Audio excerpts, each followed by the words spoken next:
I just finished sketching this vehicle design and I recorded the whole process, so I'm gonna play it for you now and explain a little bit my thought process and how I go about this. So I'm doing this partially or mainly just to get better at my sense of design, and usually I do character designs because that's what I'm interested in, but this time I wanted to do something a little bit more mechanical and hard surface, so I did a vehicle. So I knew that I wanted to create a small character sitting on a large vehicle of some kind. I wasn't sure if it was going to be an organic vehicle or a mechanical one. I just went about kit bashing a little bit with some primitives. So the whole concept is that I am just creating a bunch of different basic primitives. So in this case, it's going to be a cube, a subdivided cube, and then a cube that's subdivided twice, and then a basic cylinder. And I'm using those 4 primitives to kit bash the kind of rough shape of the asset that I want to sketch out or design, basically. So it's a process that I'm just trying to figure out, and I'm trying to look at how other people go about this kind of thing, while also using my own experience as a 3D artist to figure out what works best for me. And the whole point is not for me to create some special technique or something, or do anything that is unique to me. It's the whole point is to get better at designing, to figure out, just to train myself at being a better artist, essentially. And obviously there's still a lot for me to learn there, especially when it comes to vehicle design. Like, I've never really tried my hand at anything like this before, and just going about drawing a vehicle from scratch is just very daunting to me, because I don't have the training that allows me to do the perspective correctly and all that stuff. So I'm not saying the way that I'm doing it is the right way to do it, but it allows me to figure out designs for myself, and a lot of this is just to kind of also be creative and force myself to think creatively, because it's easy to kind of fall into a repetitive or kind of the tool set that you have and rely on it, and also rely on the design ideas that you have and just keep reusing them. And just doing a vehicle here is in some way gonna also kind of it's gonna help me when I design characters as well, because I'm gonna bump into shapes and concepts that are gonna be different than what I'm used to, and then that may be beneficial to when I design characters. So in some of these parts I'm going a little bit more in detail, but I'm trying to always keep it kind of very primitive. I don't want to have there's no point in me beveling out edges and getting things smooth or getting topology correct or anything. This is not about topology. This is not going to be an asset that's going to be animated or anything. The whole point of this is to have just a 3D shape that roughly resembles where I want to go with the design.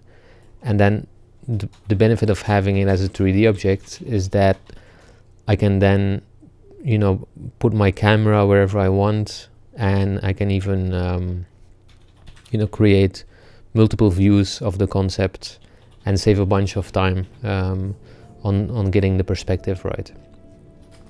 And I understand there's definitely a huge benefit to being properly trained in drawing perspective, and it's just it's a big investment to learn it, and I respect people who have that ability. I'm trying to, or I hope that by doing this I also gradually get a little bit better at just my understanding of drawing in perspective. I know it may seem a little bit lazy, but for me this is, it's a way that I also still enjoy doing this. I'm doing this mainly because I enjoy it.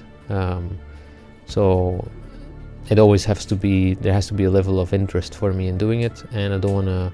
It's important that you can move along. That I can create something and not get stuck on something. And if I use a few crutches along the way to help me create something, then I like to think that it's worth relying on those crutches. So I'm just using the basic primitives, and at this point I'm also recycling a lot of the shapes that I've adjusted instead of using the four basic primitives that I have.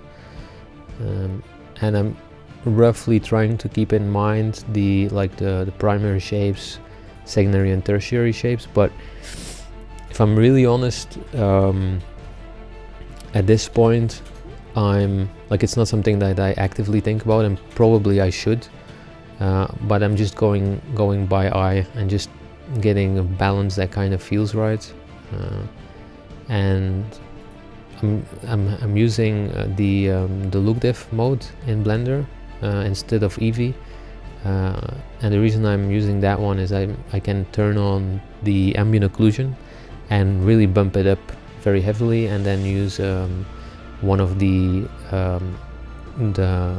HDR setups that you have in the LookDev mode, and then you get this kind of nicely ambient occlusion looking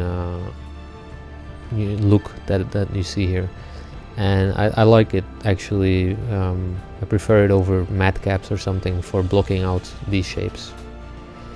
One thing that I found is that using this method of blocking out with primitives is that you're automatically kind of doing mechanical stuff. So the previous one of the previous concepts that I created was a humanoid robot, and the intent wasn't to do a robot, it was to do an organic shape or an organic biped. But because the primitives kind of force you to, the primitives are by default kind of like a hard surface, it just ends up very easily becoming something hard surface. So I think in my next concepts, I'll continue using this method, but I'll try to force myself to go from the hard surface primitives to more organic shapes. And I do it a little bit here with the driver. So I keep the driver also very basic in the 3D blockout, but then I definitely, when I go to the sketching mode or the grease pencil sketch mode, I'm definitely gonna have it organic. So I'm using now also like a basic Bezier curve, and in the settings of the curve you can give it depth and have it look like it's a tube instead of just a curve.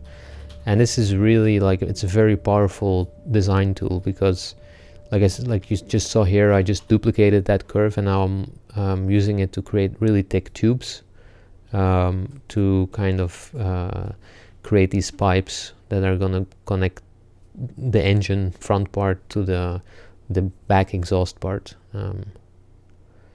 So for this concept also, I didn't really use any reference, and I think in general that was like one of the mistakes that I made here, is that I think it's just a mistake overall not to use reference. It's always you're always going to be better off using reference,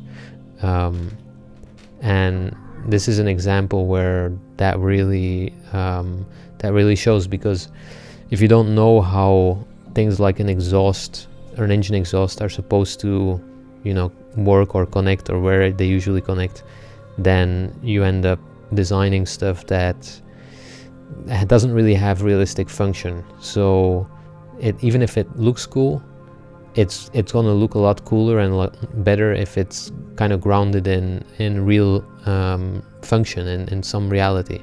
And if I had looked at some reference, then I would have probably designed it a little bit better, I think.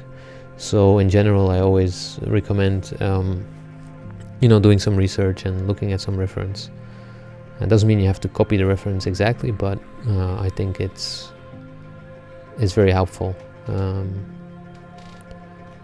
One of the things that I also missed out on here is that I don't know what the term is for these kind of wheels or tires. They're like tank tires, and I didn't really block out any of the interior, so you just see these two wheels connected by the I don't know exactly what the term is for them, but these rails, and I didn't put any detail in between those two wheels. And when I get to the sketching, to the grease pencil sketching, I realized that that's like a really big open space, and it just doesn't look that right to me. So I then, in the sketching phase, I try to add some shapes in there, but that's where you can really see where I kind of struggle with my my perspective drawing, because it just ends up looking a little bit awkward, that part. So that's definitely one of the parts that that I'm a little bit disappointed in with this concept. You can see I do add like these two bars here, but they don't make a lot of sense. And this is again another example of, if I had used reference, then I definitely would have been able to add something that would have been a little bit more interesting.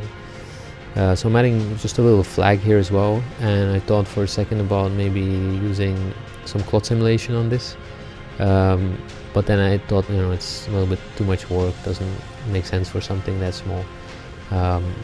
But in one of the previous concepts I did, the robot that I mentioned earlier, that I did use some cloth simulation, which it was very useful, and it isn't that much. It's not that complicated to set up, and you can get some nice results in Blender. So I think for the next one I do, or the next video, I'll try to incorporate some fabric cloth simulation. So at this point, I'm just finding a good camera angle that will allow me to do the grease pencil sketching. And I experimented a little bit with just using the grease pencil to draw on top of the geometry, so that I then have like a three-dimensional sketch. And it doesn't really work for me that well. I don't get a good I don't. It almost like I feel like it defeats the purpose a little bit for me. Maybe there's a way that makes sense, but for me right now, I much more prefer just getting an angle like I have here, and then locking the camera. Although I don't really lock it, like it's just positioned there, and then I create a grease pencil object, place it in between the 3D mesh and the camera, and then just start drawing from the camera angle. So I'm just at this point using the basic brush, and the only thing I do with the brush is I put it to 100% strength, so it's almost a little bit more like a pen, like an ink pen, but it still has if I use my stylus, if I press a little bit softer, I get softer lines as well. And so I'm just like basically just outlining the basic shapes, and while I'm doing that, I'm also adding some stuff here and there, some little details, and also changing some of the design a little bit. And this is kind of, for me, the fun part, because I don't have to worry too much about getting the perspective right. And if I hadn't done the 3D base object, then I would have been struggling at this stage a lot, and I would have gotten stuck probably very quickly, and then I would have either dropped it halfway because it would have looked horrible, or I would have just ended up working on it much longer and still ended up with something that looks bad or looks broken in terms of perspective, and that would have made me, not feel that great about it. And now at least I can use that crutch of having that perspective already laid out, and I can just focus on the thing that matters kind of more, which is just getting interesting design ideas out of my mind. So maybe some people have different opinions on that, and maybe I will change my opinion on it at some point. But right now I do feel kind of like, if you can use those crutches, and if it allows you to focus on the thing that matters more, then I think that's kind of the right way to go. But I can see how maybe some more seasoned concept artists might look at it and think it's maybe a little bit cheating, or maybe cheap, or I'm definitely not learning as much from it as I would if I would have spent more time figuring out the perspective and all that stuff. So I think maybe the best thing is to do like a mix of the two. Once in a while draw without the crutch, and then use the crutch when you want to. And so now I pretty much have a good outline of everything. And I'm just here, you see I'm changing some of the design a little bit, and like I said, this is kind of the cool part, because I'm ending up with stuff that I didn't think about while I was blocking out the stuff in 3D. And when I do the next character or the next vehicle or mech or whatever that I do, the stuff that I'm figuring out now design wise, I'm gonna be able to bring into the next thing I do. And that's kind of the whole concept of what I'm doing here. It is this idea of building like your visual library, like you're just getting used to or getting comfortable designing stuff and trying out stuff, and then if something works really well, you can bring it into future designs. And then there's always this thing where, if you like something too much, you start overusing it or relying on it too much. And I see that here with like the tubes that I have. I did exactly the same thing on the robotic biped concept I did before this, where he had those 3 tubes crawling behind his side into his back. And it's the same idea, and it works really well. Like adding those tubes, it adds kind of that round shape. It's like a contrast to the more rectangular hard shapes, so it works well. But I think it's dangerous to just rely on it and reuse it, because then it just becomes something that you get stuck on. It becomes too much of a crutch, I guess. So I try to be I try to remember that when I'm designing, or try to identify what is the stuff that I tend to rely on too much. And here you can see I'm trying to add stuff into that space between the 2 wheels, and it's all right. It's just at the end it's kind of the part that I find the weakest. It's the least, it just feels all a little bit out of place. So that, I guess that's one of the things that in the future I will have to think about. So now I'm again adding some stuff that wasn't there, that I hadn't thought about, just some 2 lights on top, and just adjusting it a little bit with the scope tool. And this is now a little bit of a conundrum, because one of the things I could do now is I could go into the scope tool and really push the shape a little bit, because now it's kind of almost a little bit of a boring shape in terms of perspective. And it would have been cool to maybe push it a little bit to to give the tires a little bit more width and stuff like that. But then I'm kind of going out of the bounds of the Kitbash 3D mesh that I have in the background. And as you can see, what I'm doing now is I turned on shadows, and I went into not the look dev mode, but the mode that you have before that. and you can turn on like basic shadows and adjust the light source angle a little bit, and then you can get a look that kind of gives you shadows at an angle that you like. And then this is a huge help for doing basic inking, or rather just adding basic layer of shadows. So it's just a two-tone thing. I'm not adding any gradients, or I'm not smoothing out or blending the shadows, but I'm just looking at where the key shadows are cast, and then I'm creating another layer in Grease Pencil, and with another material, which is just basically a darker gray material, fill material, I'm tracing those areas where you have shadow. And for me this is great, because if I would again do this without this crutch, I would just end up breaking the perspective. I would just break the shape, because I'm just not trained enough at doing this kind of stuff accurately. So so now I have something that kind of looks like it is accurate, because it's based on actual light source, and it doesn't take too much time for me to do, and I don't have to worry about breaking what I already have too much.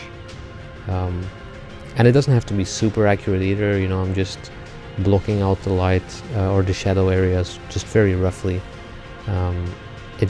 The benefit of it is that it adds something to the final piece, and like I said, it's really easy to do. It doesn't take a lot of time. So I'm almost done at this stage,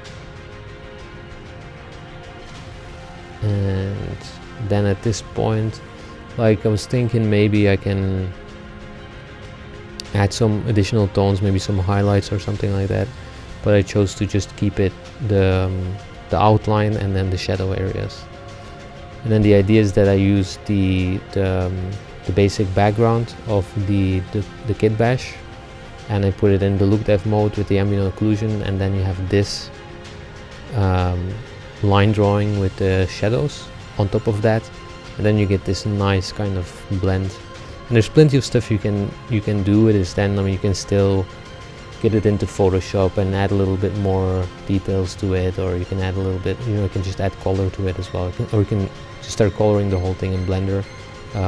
But for me, like at this point, like it reached the goal of what I wanted. I want to design something and figure out interesting designs, and then you know, move on to the next thing. So if you guys like this kind of Grease Pencil video time-lapse, let me know in the comments. If you have any requests about different kinds of topics or different kinds of designs that you'd like to see, also add it in the comments. I hope this was useful to you guys. See you next time.